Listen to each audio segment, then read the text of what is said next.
Checking ಮಾಡ್ಕೋಬೇಕಾದ್ರೆ ನಿಮ್ಮ ಮನಸ್ಸು ಬುದ್ಧಿ ಎಲ್ಲಿದೆ ಅಂತ ಚೆಕ್ ಮಾಡಿ. ಈಗ ಸಪೋಸ್ ನಿಮ್ಮ ಮನಸ್ಸಲ್ಲಿ ಆತ್ಮವನ್ನು ನೋಡಿದ್ರೆ ತಿಳ್ಕೊಳ್ಳಿ.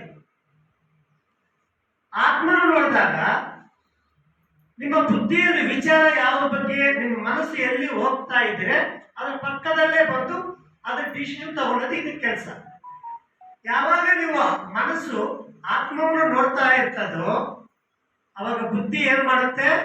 ಆತ್ಮದ ಗುಣಗಳನ್ನ ಸ್ಮೃತಿ ತಗೊಳುತ್ತೆ. ಯಾಕೆಂದ್ರೆ ಅದು ನಮ್ಮ ಸಂಸ್ಕಾರದಲ್ಲಿ ಆಲ್ರೆಡಿ ಇದೆ. ನಮ್ಮ ಸಂಸ್ಕಾರದಲ್ಲಿ ಈ ಬಾಡಿ ಕಾಮ ಕ್ರೋಧ ಲೋಭ ಮೋಹಗಳು ಇದೆ. ಎಲ್ಲಿದೆ? ಸಂಸ್ಕಾರದಲ್ಲಿ. ಈ ಶಾಂತಿ ಸುಖ ಆನಂದನೂ ಸಹ ಇಲ್ಲಿದೆ. ನೀವು ಮನಸ್ಸು ಮುಖಾಂತರ ಯಾವುದನ್ನು ನೋಡ್ತಾ ಇದ್ದೀರಿ, ಬುದ್ಧಿಯ ಮುಖಾಂತರ ಅದು ಆಚೆ ಬರ್ತಾ ಇರ್ತದೆ. ನಿಮ್ಮ ಬುದ್ಧಿಯಲ್ಲಿ ಎಮರ್ಜ್ ಆಗ್ತಾ ಇರ್ತದೆ. ನೀವು ಆತ್ಮವನ್ನು ನೋಡಿದ್ರೆ ಇಷ್ಟು ಗುಣಗಳು ಬುದ್ಧಿಯಲ್ಲಿ ಬಂದ್ಬಿಡ್ತವೆ. ನೀವು ದೇಹವನ್ನು ನೋಡ್ತಾ ಇದ್ದೀರಿ ಅಂದ್ರೆ ಈ ಗುಣಗಳು ಎಮರ್ಜ್ ಬರ್ತದೆ. ಅದಕ್ಕೆ ಬಾಬಾ ಇಲ್ಲಿ ಸಿಂಪಲ್ ಆಗಿ ಒಂದು ಮಾತು ಏನು ಹೇಳ್ತಿದ್ದಾರೆ, ನಿಮ್ಮನ್ನ ದೇಹ ಸಮೇತ ಸಂಪೂರ್ಣ ಎಲ್ಲ ಮರ್ತ ಬಿಡಿ, ಆ ಸ್ಮೃತಿ ಇಟ್ಕೋಬೇಡಿ ಅಂತ ಹೇಳ್ತಾರೆ.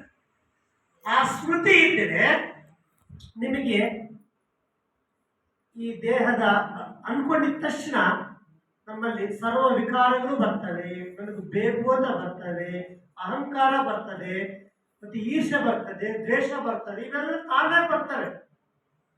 ಇಲ್ಲಿ ನಾವು ನೋಡ್ಬೇಕು, ನಮ್ಮ ದೃಷ್ಟಿ ಚೇಂಜ್ ಆಗ್ಬೇಕು. ಫಸ್ಟ್ ನಮ್ಮ ದೃಷ್ಟಿ ನಾನು ಈ ದೇಹ ಅಲ್ಲ ಆತ್ಮ ಅಂತ ದೃಷ್ಟಿಯಲ್ಲಿ ಬರಬೇಕು. ಯಾವಾಗ ನಾವು ಆತ್ಮ ಅಂತ ದೃಷ್ಟಿಯಲ್ಲಿ ಬರ್ತೀನೋ ಅವಾಗ ಆತ್ಮದ ಗುಣಗಳು ಸುಖ ಶಾಂತಿ ಆನಂದ ತಾನಾಗಿ ಎಮರ್ಜ್ ಆಗ್ತದೆ. ನಾನು ಶಾಂತಿ ಸ್ವರೂಪ ಆಗಬೇಕು, ಆನಂದ ಸ್ವರೂಪ ಆಗಬೇಕು, ನಾನು ಸುಖವಾಗಿರ್ಬೇಕಂತ ನೀವು ಅನ್ಕೋಬೇಕಾಗಿಲ್ಲ.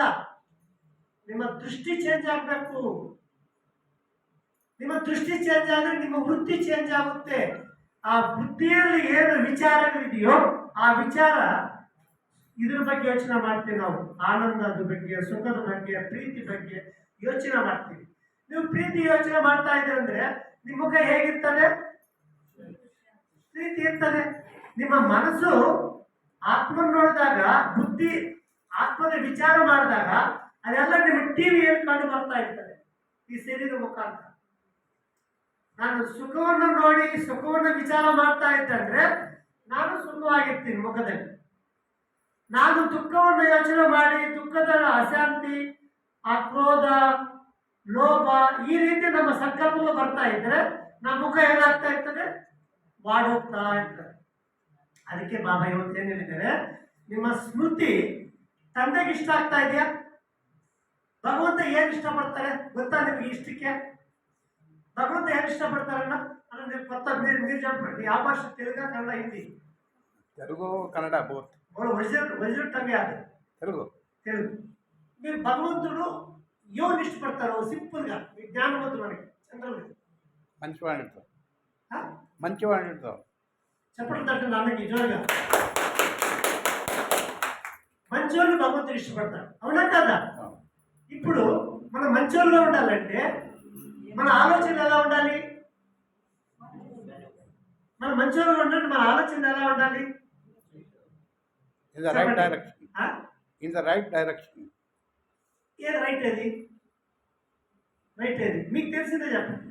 జ్ఞానవంతు మాకు జనరల్గా ప్రపంచం ఎలా ఉండాలి, ఎలా ఉంటే భగవంతుడు ఇష్టపడతాడు. ఇతరులను ద్వేషించకూడదు, ఇతరులని అసూయ పడకూడదు, మొత్తం నాకే కావాలనుకోకూడదు, నేను అనే అహంకారం ఉండకూడదు, ఇతరులు ఈర్షపడకూడదు, చెడు మాటలు మాట్లాడకూడదు, ఇతరులకు దుఃఖం వేయకూడదు, అవునా కదా? అలా ఇస్తే వాళ్ళు ఒప్పుకోడు. ఎప్పుడైతే నేను ఆనందంగా ఉంటానో, శాంతంగా ఉంటానో, ప్రేమగా ఉంటానో అప్పుడు అందరూ సుఖంగా ఉంటాను. అందుకే ఆ సుఖం నీకు రావాలని కోరుకుంటాను. ప్రపంచంలో మీటింగ్లు పెడతారు, అందరూ శాంతిగా ఉండాలంటారు, కానీ ఉండలేకపోతారు, ఘర్షణ లేకపోతారు. దానికన్నిటికీ మూల కారణము దేహం యొక్క స్మృతి అని చెప్తున్నాడు భగవంతుడు. మీరు ఒరిజినల్ దేహం కాదు, ఈ దేహంలో ఉండే చైతన్య శక్తి ఆత్మ మీరు ఎప్పుడైతే మిమ్మల్ని దృష్టి మారుతుందో నేను ఎవరు అని మీరు తెలుసుకుంటారో ఆటోమేటిక్గా మీలో ఉన్న ఆత్మల యొక్క శాంతి సుఖం ఆనందం అనేది తానుగా మరి ఎమర్జ్ అవుతా ఉంటుంది. ప్రపంచంలో ఒక మనిషి మంచోడుగా ఉంటాడు, ఒక మనిషి చెడ్డోడుగా ఉంటాడు.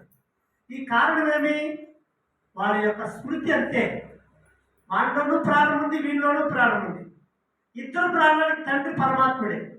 తండ్రి యొక్క బిడ్డలైనాక ఆ తండ్రి బిడ్డ ఒకడు రాక్షసుడు, ఒకడు దేవతగా పుడతారు తండ్రికి జనరల్గా No. పుట్టరు కదా. భగవంతుడు జన్మిస్తే ఒకటి రాక్షసుడిగా ఒకటి దేవతగా పుట్టిస్తాడా? పుట్టించడు. ఎందుకంటే భగవంతుడు ఎప్పుడూ పుట్టించేది మంచిగానే పుట్టిస్తాడు. అందుకే అర్థమైంది. ఏం చెప్తున్నాడు బాబా అంటే భగవంతుడు ఏం చెప్తున్నాడంటే మిమ్మల్ని మీరు చెక్ చేసుకోండి. మీ ఆత్మస్మృతి ఉందా, దేహం యొక్క స్మృతి ఉందా? మీకు ఈ స్మృతి ఉండింది అనుకోండి, మీకు ఈ గుణాలు వచ్చేస్తాయి. చెక్ చేసుకోండి, నాకు అసూయ వచ్చేస్తుంది. అందుకే నేను ఎవరు? ఆత్మ. నేను ఆత్మ అని ఎప్పుడు స్మృతి వస్తుందో ఆటోమేటిక్గా మీకే ఈ గుణాలు ఎమర్జ్ అయిపోతుంది. అదే వృత్తిగా అయిపోతుంది. ఈ వృత్తిలో ఎవరు వచ్చినా కూడా వాళ్ళు కూడా సుఖాన్ని అనుభవం చేసుకుంటాడు, ప్రేమను అనుభవం చేసుకుంటారు చెప్తారు. సింపుల్.